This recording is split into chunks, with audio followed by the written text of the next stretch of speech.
Right, right. So, this is where I think, I have this conversation with all my patients. We sit down and we say, look, there's an overwhelming amount of health information out there, and a lot of it is not based in science.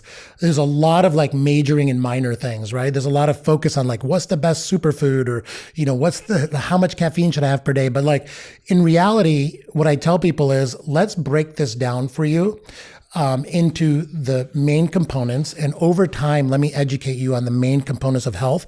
But let's not major in the minor things. Let's focus on the 20% of the information that's going to give you the 80% of the result, right? Like what are the key 2 or 3 things you need to know on each aspect of your health to create a major difference? And that's the Pareto principle, which is where can you expend the least amount of energy to get the most amount of results? And then once you get that right, you can absolutely go down the rabbit hole further if you want to. So we start off, I have this thing called the wellness wheel, I call it. There are 12 points in the wellness wheel.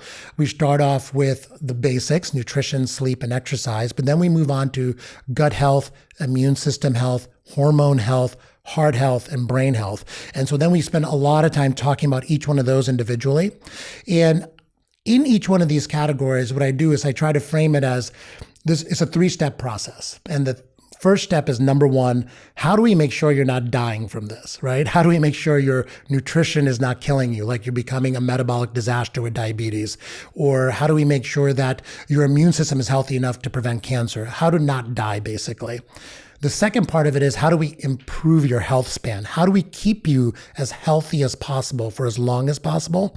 And then the last part is what's the advanced science out there in the longevity world that we can implement into your life? Once we make sure you're not in trouble and then you've mastered how to take care of your health span yourself, how do we then start applying these new techniques, this new science? So a lot of people come to us and they want to jump straight to like, how do I do NADIV? How do I do hyperbaric oxygen therapy? I'm like, no. Let's hold on a second.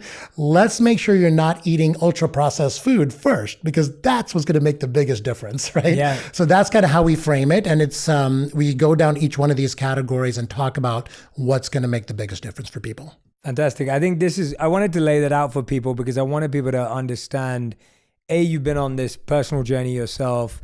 There's a professional shift here as well, because you can see the kind of challenges that come with traditional medicine and how functional medicine is the future, even though it seems like it's rooted in ancient times or an older method that's coming back.